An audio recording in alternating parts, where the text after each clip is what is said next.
Bem-vindos a mais um podcast da Conexão SOBRAC, da Sociedade Brasileira de Arritmias Cardíacas. O assunto hoje será sobre como avaliar e tratar a bradicardia no coração normal.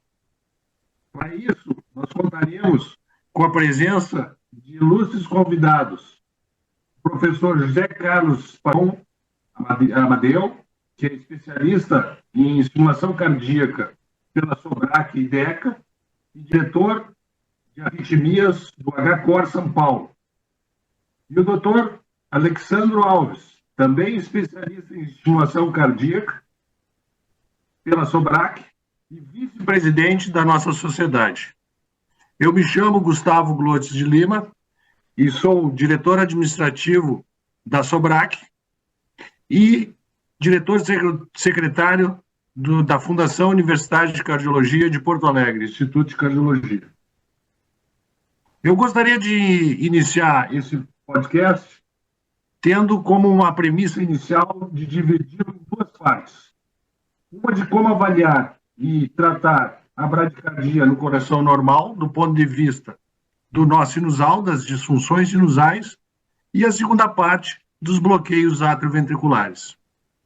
Então, eu gostaria de começar pelo Dr. Paron, nos falando sobre as suas impressões da bradicardia no coração normal pela disfunção do nó sinusal.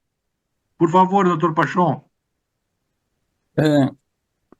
Gustavo, é uma satisfação estar aqui com vocês, contigo e com o Alexandre, abordando esse tema de grande interesse.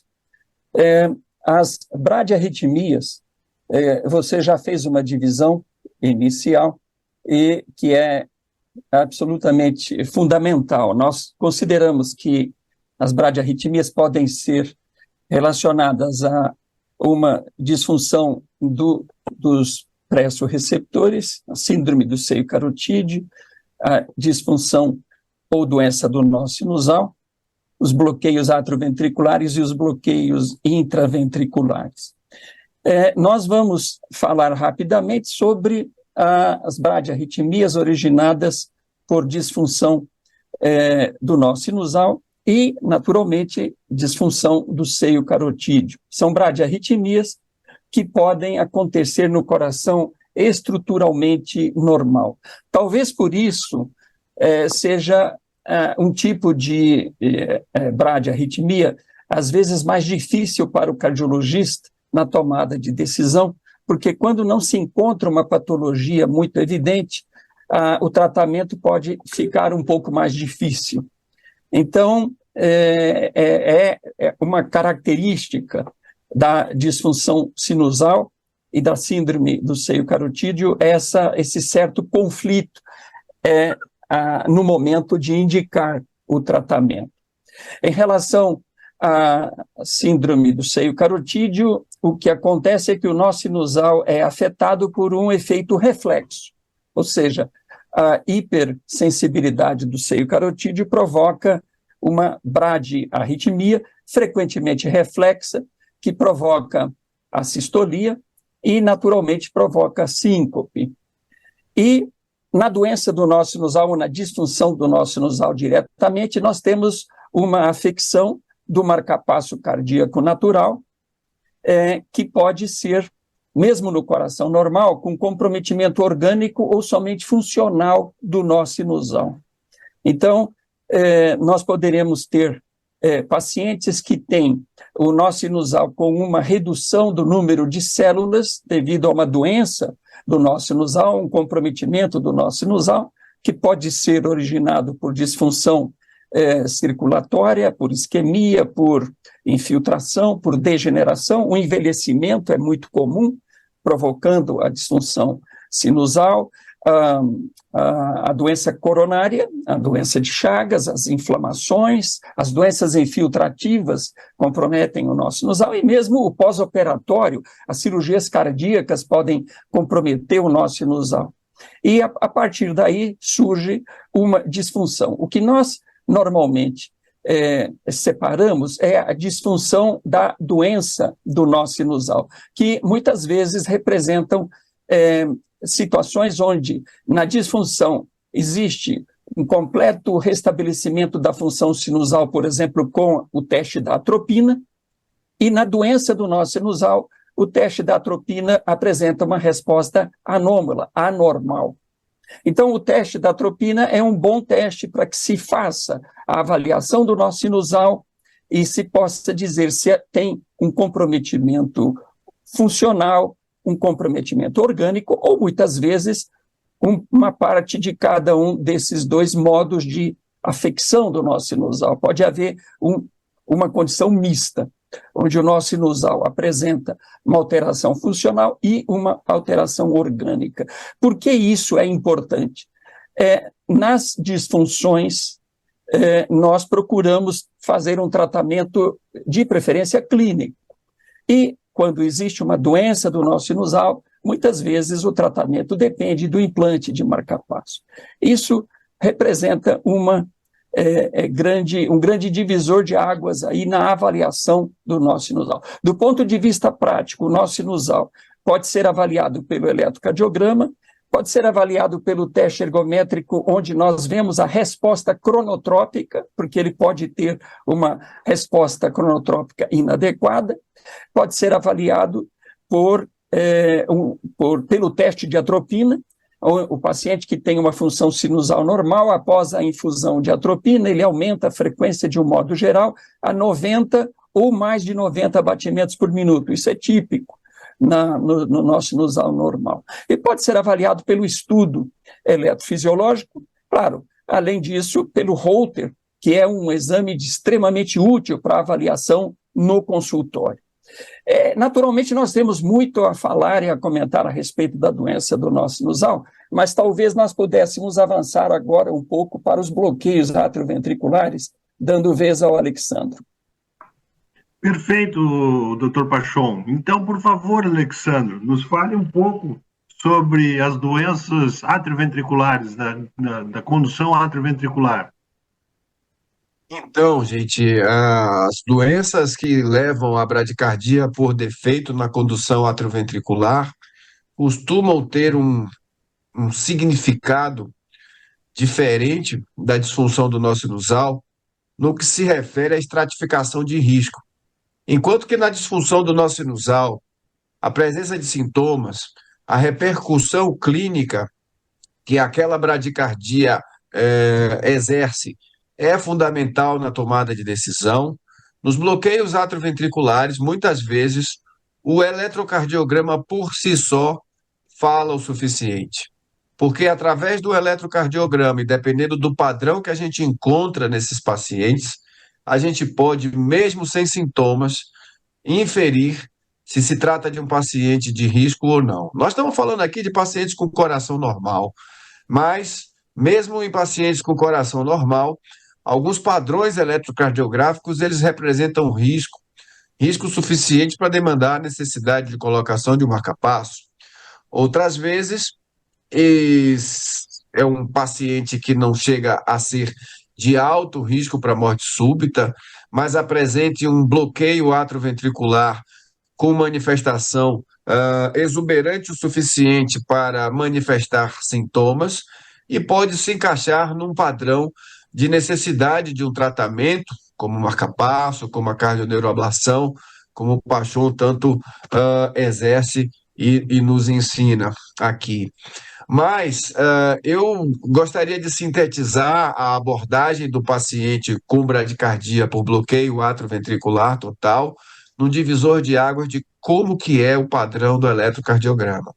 Independente de ser um coração normal, e pacientes com doença congênita, com coração estruturalmente normal ou apresenta, pacientes com doença de Chagas, sorologia positiva, mas sem manifestações estruturais de disfunção ventricular, podem se encaixar nesse perfil.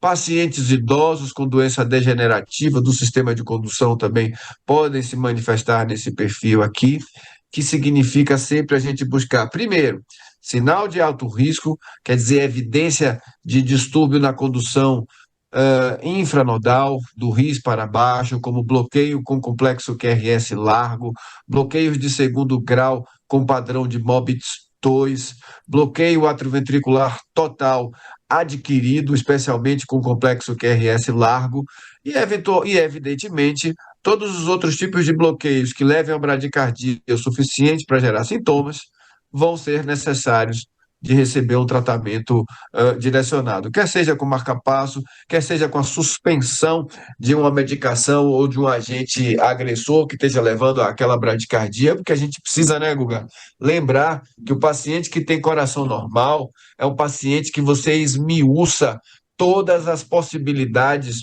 alternativas de causa para aquela bradicardia que você está encontrando ali. A princípio, a chamada desse podcast que a gente está colocando para um paciente com coração normal, precisa ser lembrado que é a dúvida que fica na cabeça do clínico no que fazer com aquela pessoa que, a priori, tem uma cardiopatia grave, não tem uma doença que venha a justificar essa mudança de paradigma de uma hora está normal, no outro dia está com marca-passo implantado. Então, a busca ativa, a pesquisa de causas reversíveis, a pesquisa de iatrogenias ou de doenças extracardíacas que estejam participando daquele processo, como é o caso de miocardite, de doenças infecciosas, de efeitos de quimioterápicos e de antibióticos, também precisa fazer parte aqui dessa abordagem que é muito salutar. Alexandre, ah, ah, todas essas coisas que acabaste de falar, me fazem pensar imediatamente aqueles casos de bloqueios atrioventriculares congênitos com coração normal. Então, muitas vezes o diagnóstico é precoce, a gente... Alô? Estou ouvindo. Muitas vezes o diagnóstico é precoce, a gente pega crianças pequenas já com bloqueio atrioventricular total e o coração é normal. Alexandro, falaste muito bem para nós dos bloqueios atrioventriculares. Poderia dar um pouquinho da sua experiência agora sobre esses casos, muitos que nós vemos no dia a dia dos bloqueios atrioventriculares congênitos em crianças com coração normal? Sim. O bloqueio atrioventricular total congênito, ele é muito peculiar. Inclusive, em todas as diretrizes, inclusive nas nossas, o tratamento dispensado ao BAVT congênito, ele é diferente da abordagem que aplicamos aos bloqueios atrioventriculares totais adquiridos nos adultos. A gente tem que lembrar que essas crianças frequentemente manifestam uma reserva cronotrópica adequada o suficiente para se manterem sem marca-passo e crescerem até o momento de poderem ser submetidos a um procedimento com menos risco. Porque, pergunta da minha experiência, e eu acho que é um pesadelo para todos nós, lidar na neonatologia com uma situação de necessidade de um marca-passo. É tudo mais complicado, é tudo mais difícil. E hoje em dia é possível você fazer o diagnóstico do bloqueio atrioventricular total intraútero. Isso é feito, inclusive, casos mais graves, já acompanhados no segmento de pré-natal, já chegam na maternidade já com tudo preparado, sabendo que vai ser encontrado, vai se lidar com uma criança grave que vai precisar de um suporte de estimulação artificial. Felizmente, esses casos não são a maioria. Na nossa experiência, os casos que precisam de marca-passo ainda na maternidade, aquelas crianças que nascem muito bradicárdicas, geralmente tem alguma cardiopatia estrutural associada, alguma cardiopatia congênita associada. Dos que têm um coraçãozinho normal, tem só o bloqueio atrioventricular total, que está muito associado à síndrome do lúpus neonatal, anticorpo anti-RO, anti-LA, transmissão da mãe para o bebê. Essas crianças, parte delas vão evoluir para um tratamento conservador, acompanhando, desde que haja uma frequência cardíaca média de escape de 50 para cima, que não haja disfunção ventricular, que não haja QT longo, que não haja arritmia ventricular recorrente e, evidentemente, que não haja déficit de desenvolvimento ou sintomas mais adiante.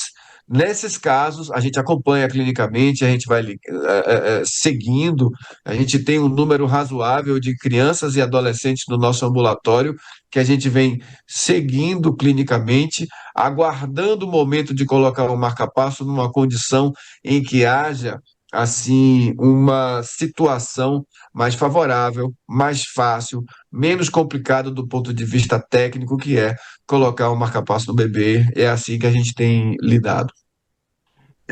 Excelente, claro, a gente sempre pensa naquele dilema que se tivermos que botar o marca-passo numa criança muito pequenininha, ele tem que ser epicárdico e geralmente unicameral. A partir dos 15 quilos, a gente já pode botar endocárdico e muitas vezes até um marca-passo fisiológico. Então, excelente, tem que individualizar caso a caso.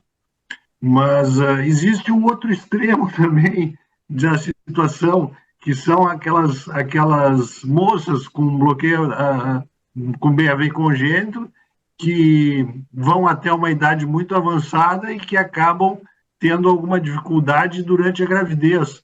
Nós tivemos ainda um caso assim a semana passada, de uma moça com bloqueio atrioventricular congênito, grávida, e que começou a ter problemas no segundo para o terceiro trimestre de gravidez. Bem, doutor Pachon, voltando, né, à função sinusal, o senhor falou muito bem no teste provocativo, a tropina. Então, poderia falar um pouquinho para nós da importância do diagnóstico diferencial entre as disfunções fisiológicas e as patológicas, mesmo, né, a nível sinusal como a nível de NOAV, os bloqueios fisiológicos, já que nós estamos falando de coração normal? Sem dúvida. A doença, o nó sinusal, quando nós avaliamos o nó sinusal, aparentemente, de um modo geral, sempre existe uma certa dificuldade, porque o nó sinusal é um órgão extremamente complexo, que tem muitas funções, e dessa forma é difícil avaliar todas as propriedades do nó sinusal. Então, a bradicardia sinusal é uma situação que, às vezes, cria uma dificuldade para o clínico. Nós temos que considerar que simplesmente a idade já é um fator que provoca a redução frequentemente da frequência cardíaca e provoca doença do nó sinusal. O nó sinusal do idoso é menor que o nó sinusal da criança. Isso porque existe uma perda progressiva de células P, as células que respondem pela função marca-passo. Além disso, todas as doenças cardíacas, como infarto, insuficiência cardíaca, cardiomiopatia, podem comprometer o nó sinusal. Mas existe um outro grupo muito importante para o clínico, que são os medicamentos. Os medicamentos como beta-bloqueadores, bloqueadores dos canais de cálcio, a miodarona e os antiarrítmicos, a propafenona também, provocam uma depressão do nó sinusal. Então, às vezes, o quadro da possível disfunção do nó sinusal está contaminado por uma grande quantidade de condições. Os traumatismos podem provocar uma disfunção do nó sinusal, e inclusive o uso de medicamentos, por exemplo, o uso de vasoconstrictores comumente usados para rinite alérgica. Esses vasoconstrictores, muitas vezes, quando usados por longo tempo, podem provocar a disfunção do nó sinusal. Até mesmo o uso de lítio para tratamento de psicose maníaco-depressiva também pode provocar doença do nó sinusal. Então, muitas vezes, o mais importante é que nós queremos sempre estabelecer, será que essa doença do nó sinusal ela pode ser resolvida com manobras, por exemplo, com a retirada de medicamentos, com um tratamento anti-inflamatório, no caso de ser uma miocardite, ou pode ser resolvida com hábitos de vida. Por exemplo, existem pacientes que apresentam bradicardia sinusal devido a um overtraining, uma atividade física extrema.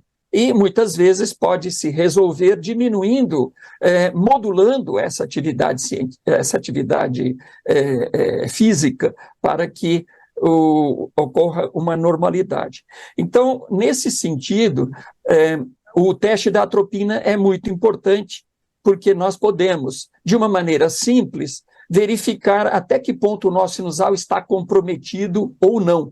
E o teste da atropina tem ajudado muito, porque hoje nós podemos, por exemplo, num paciente com bradicardia importante, uma bradicardia que pode ser reflexa, pode ser episódica ou pode ser sustentada, nós podemos tratar esses pacientes, por exemplo, com a cardioneuroablação, recuperando uma boa parte da função sinusal ou totalmente a função sinusal, nos casos unicamente funcionais. Então, o teste da atropina ele volta a ter um papel, ele era muito importante no passado e atualmente nós percebemos que ele tem um papel muito importante porque ele ajuda o clínico a identificar o paciente que tem uma doença orgânica do nó sinusal e aquele que tem uma doença funcional. Os pacientes que têm uma alteração funcional podem ser tratados muitas vezes com alterações dos medicamentos, hábitos de vida, e aqueles que têm uma doença orgânica sintomática e definitiva, aí necessitam do implante de marcapasso. Então, nesse cenário, acaba que um teste muito simples do passado, que era o chamado teste de atropina, ele retorna com um grande potencial de ajuda para o clínico. E normalmente é realizado com a infusão de 0,04 miligramas por quilograma de peso. Normalmente nós usamos até o máximo de 2 miligramas. E nós fazemos a verificação pelo eletrocardiograma da frequência cardíaca para verificarmos se ocorre um aumento da frequência cardíaca. Se essa frequência cardíaca aumenta mais do que 90 batimentos por minuto, certamente o nó sinusal tem uma ótima reserva funcional e, naturalmente, não tem um comprometimento orgânico significativo. E para o nó AV, doutor Pachon? Ótimo. O nó AV é normalmente uma das avaliações mais importantes começa pelo eletrocardiograma, a duração do intervalo PR. É muito importante avaliar o PR, porque se ele estiver aumentado, já sugere que existe um retardo no nó atrioventricular. Além disso, nós temos que avaliar o nó sinusal de maneira dinâmica. O ponto de Wenckemba é muito importante que seja avaliado. Normalmente ele está acima de 130 batimentos por minuto. Ele varia de 130 a 180. Quando o ponto de Wenckemba é menor do que 130, estamos diante de uma disfunção do nó AV, de um comprometimento do nó AV que pode ser funcional ou orgânico. E quando o ponto de Wenckemba é maior do que 180 batimentos por minuto, considera-se que existe uma condução acelerada pelo nó AV, um certo grau de pré-excitação. As duas situações podem ter manifestação clínica, seja no bloqueio AV, seja na pré-excitação. E a avaliação da condução AV, ela é muito importante que seja considerado que muitos cardiologistas fazem, por exemplo, o teste de esforço, né? O teste ergométrico. O teste ergométrico tende a aumentar, a melhorar a condução AV. E, muitas vezes, a tendência do cardiologista, em alguns casos, é dizer, olha, o paciente teve uma resposta muito boa durante o teste ergométrico, então ele não tem doença do sistema de condução, não tem doença do nó AV.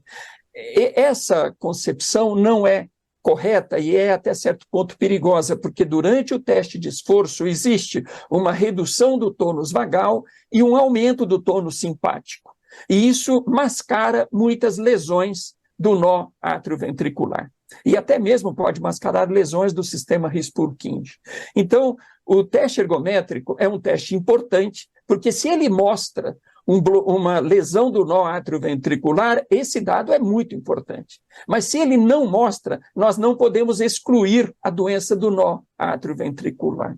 Então, talvez para o cardiologista geral, esse comentário seja importante no sentido de que nós não podemos avaliar o nó atrioventricular só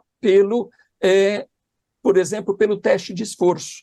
O fato de haver uma resposta normal durante o teste de esforço não exclui lesões do nó atrioventricular. É claro que a forma melhor de se avaliar o nó atrioventricular é o eletrograma do feixe de His, onde nós vamos medir o intervalo AH, que é em torno de 120 milissegundos e que tem um dado direto da função do nó AV. E, ao mesmo tempo, durante o eletrograma, fazemos a estimulação atrial e determinamos o ponto de Wenkman. Essa é uma avaliação muito confortável, muito completa do nó atrioventricular. Na clínica, antes de chegar ao estudo eletrofisiológico, nós podemos fazer a avaliação pelo eletrocardiograma, pelo Holter, que nós vamos ver se o nó atrioventricular tem um comportamento compatível com a fisiologia, se ele não apresenta bloqueios anormais durante as 24 horas, e alguns, aqueles que realizam a estimulação esofágica, também podem ter uma avaliação da função do nó atrioventricular, avaliando o ponto de Wenkman, estimula o átrio, e nós vamos ver se os ciclos de Wenkman aparecem entre 130 e 180, que é a faixa de surgimento do ciclo de Wenkman nas pessoas normais. Mas, doutor Pachon, muitas vezes a gente consegue perceber a influência da sedação nos pontos de Wenkman para períodos refratários, condução AV, etc. Qual é a importância do grau de sedação do paciente nesses testes, principalmente no teste, nessa avaliação com atropina? O paciente deve ser feito mais sedado, menos sedado? Na realidade, num teste de atropina, no teste de atropina ambulatorial, obviamente o paciente está acordado e nós vamos avaliar o nó atrioventricular durante o teste de atropina, simplesmente avaliando se houve aparecimento de algum bloqueio ou não. De um modo geral, a atropina melhora a condução pelo nó atrioventricular e ela pode também mascarar alguns bloqueios. O teste de atropina, o fato dele mostrar uma alteração é importante, mas quando não mostra, não afasta totalmente a normalidade do nó atrioventricular. Agora, quando nós vamos fazer com o paciente sedado durante um eletrograma, por exemplo, é importante que essa sedação seja uma sedação adequada. Normalmente nós utilizamos o BIS espectral para manter o nível de sedação em torno de 30 a 40, de maneira que nós não tenhamos uma sedação excessiva. Nós sabemos que durante o sono existe um bloqueio fisiológico no nó atrioventricular, que pode se manifestar como bloqueio AV de primeiro grau, ou mesmo bloqueio do tipo Wenkman, de segundo grau, e não significa doença. Durante o sono pode acontecer Wenkman em pessoas normais.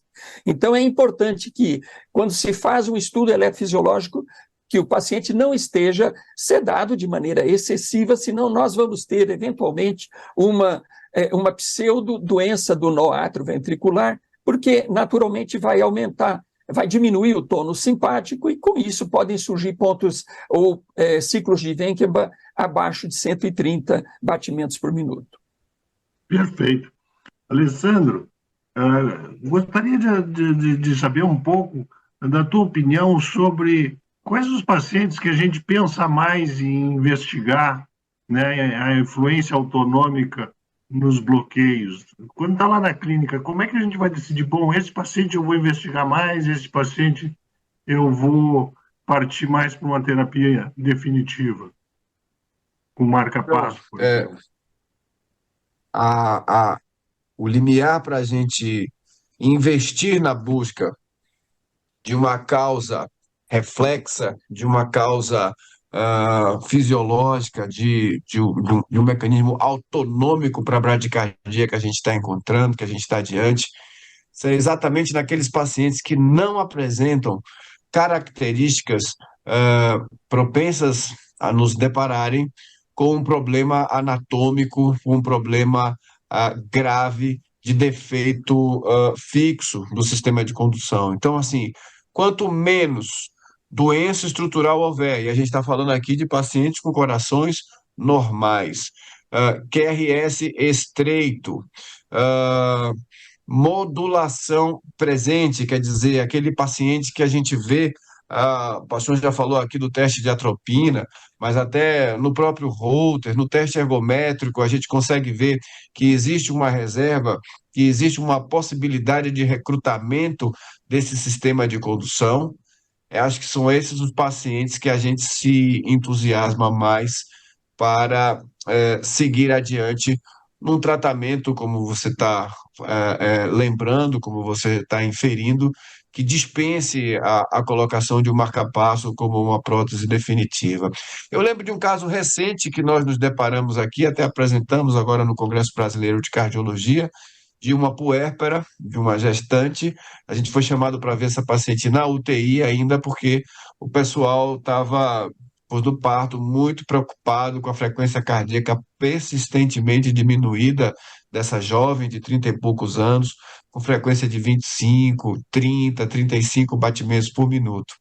Então, para começo de conversa, condução atrioventricular normal, QRS estreito, paciente jovem, sem doença estrutural, muito pouca repercussão hemodinâmica. Eu acho que é mais fácil a gente elucubrar e a gente fosforilar nesse assunto quando a gente está lidando com um paciente que não apresentou, por exemplo, uma parada cardíaca em assistolia ou uma síncope maligna com traumatismo crânioencefálico. Não que às vezes isso não possa ser por mecanismos autonômicos, sim. Mas nesse caso, especificamente, tivemos a oportunidade de resgatar exames prévios, mostrando este padrão de vagotonia exacerbada que essa paciente tinha, e ela veio já a solicitação para que se colocasse um marca-passo antes da alta. A gente mudou o entendimento e essa paciente foi para a cardioneuroablação, o Luiz Magalhães fez aqui com o Alex Guabiru e com a Jussara Pinheiro, e essa paciente teve um desfecho muito bom, teve um desfecho favorável, já vai fazer um ano que ela fez esse procedimento e mantém frequências cardíacas médias acima de 60, em Holter, teste ergométrico, o bebê cresceu bem, ela está muito feliz. Então, essa é uma situação que ilustra e lembra essa preocupação que você levanta aqui agora, que a gente divide aqui com o pessoal, de como identificar o paciente que não tem características de alto risco, mesmo com corações normais, que requeram a colocação imediata de um marca-passo, né? Excelente, excelente, parabéns. Devido ao adiantado já do nosso podcast, são 45 minutos, claro, o papo está bom. Eu gostaria de perguntar ao Dr. Pachon, já que nós temos hoje, podemos dizer assim, nós temos hoje basicamente 3 formas, né, de tratar as bradiarritmias. Ou nós tentamos tirar fatores desencadeantes, por exemplo, drogas bradicardizantes. Nós temos os clássicos marcapassos aí há quase um século, desde o seu início de desenvolvimento, mas agora nós temos também a cardioneuroablação, que é uma nova forma muito promissora de abordar esses problemas, essas bradiarritmias. Então, eu gostaria que, se o Dr. Pachon pudesse nos esclarecer de uma maneira, claro, sucinta, porque é um podcast, um pouco dos aspectos técnicos da cardioneuroablação nos pacientes com bradiarritmias funcionais. Perfeito, Gustavo. Veja, você já resumiu muito bem as alternativas de tratamento. Eu gostaria de dizer que na disfunção do nó sinusal, na bradicardia, nós temos que, sempre que possível, avaliar muito bem o paciente, porque ele precisa ter sintomas refratários a tratamento clínico, para que nós possamos utilizar marcapasso ou cardioneuroablação.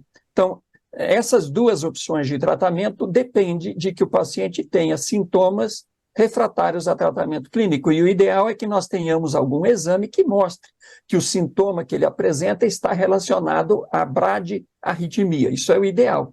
Aí nós temos uma situação onde o tratamento se torna legítimo, né? O tratamento invasivo, porque tanto o marcapasso como a cardioneuroablação são tratamentos invasivos. Especificamente em relação à cardioneuroablação, nós temos que considerar e avaliar muito bem o paciente no sentido de ter de que ele não tenha uma cardiopatia importante, porque se ele tiver uma cardiopatia significativa, certamente a cardioneuroablação não será o tratamento de escolha. Então, é necessário que para a cardioneuroablação tenhamos a certeza que o paciente tem uma alteração funcional, que é frequente nos jovens, mas são poucos os casos que chegam a necessitar de um tratamento, vamos dizer, invasivo, como o marcapasso ou a cardioneuroablação. Então, o que nós podemos dizer de uma maneira muito simples é que uma forma de se saber se a cardioneuroablação pode funcionar num determinado caso é o teste da atropina, porque a atropina, ela nos dá uma ideia do que deverá ser ou do que poderá ser o resultado da cardioneuroablação.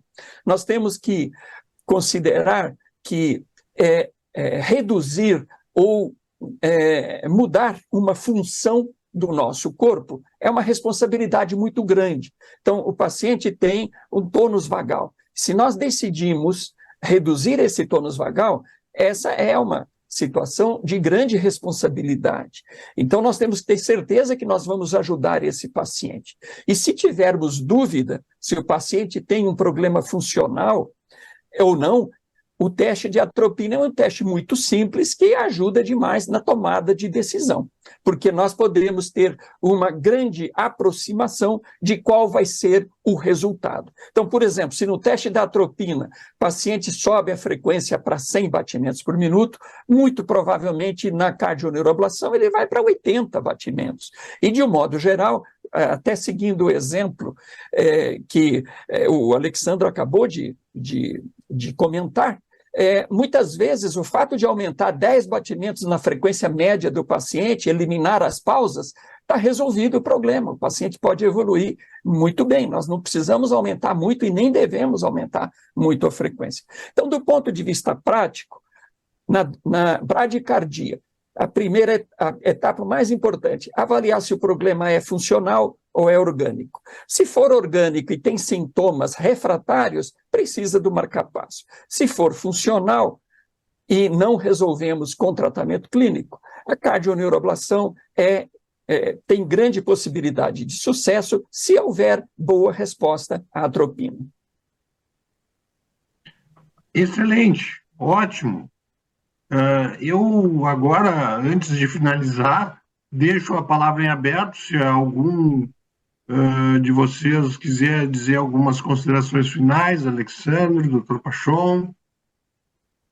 Se não, é um prazer dividir aqui esse espaço com vocês. Então, acho que esse espaço aqui foi muito produtivo nesses 30 minutos aqui para a gente fazer esse apanhado de situações práticas que frequentemente colocam dúvidas na cabeça do clínico. E eu mesmo tive a oportunidade aqui de aprender bastante aqui, batendo esse papo aqui com vocês. Eu agradeço muito aí essa oportunidade de dividir aqui esses assuntos. Ótimo, excelente. Muito obrigado, doutor Alessandro, de Salvador, Bahia, vice-presidente da nossa sociedade. Muito obrigado, doutor Pachon. Gustavo, só gostaria rapidamente, claro, já que você permitiu essa oportunidade, nós precisamos considerar que as bradiarritmias sofreram grandes avanços, porque a eletrofisiologia, nos últimos anos, teve uma evolução fantástica no tratamento das taquiarritmias. Mas nós estamos vivendo um momento de extremamente fértil para o tratamento das bradiarritmias. Por exemplo, você falou muito bem, a cardioneuroablação é uma nova ferramenta que nós temos. Então, hoje, o eletrofisiologista, ele não tem a possibilidade de tratamento farmacológico, tem a possibilidade do marcapasso e tem mais uma ferramenta, a cardioneuroablação. Mas, além disso, se nós lembrarmos do marcapasso, com o chamado marcapasso fisiológico, houve uma mudança drástica no bom sentido, com excelentes benefícios para os pacientes que precisam de tratamento, seja por bloqueio AV, que o Alexandre já comentou, assim como para as bradiarritmias sinusais orgânicas que precisam de marcapasso. Então, nós estamos vivendo uma fase super especial. E, nesse sentido, no último evento da Sobrac, o Alexandre mostrou, ele fez um resumo da estimulação fisiológica. Aqueles que tenham interesse, vale a pena avaliar, porque os principais aspectos práticos da estimulação fisiológica foram abordados nessa live, extremamente didática e que pode ajudar muito aqueles que tiverem interesse. Eu agradeço demais a possibilidade de estar aqui com vocês, é uma satisfação discutir esse tema que é extremamente extenso, mas infelizmente nós temos um tempo reduzido. Muito obrigado. Ótima lembrança, doutor Pachon, muito obrigado. Mais uma vez, muito obrigado à Sobrac e um abraço a todos.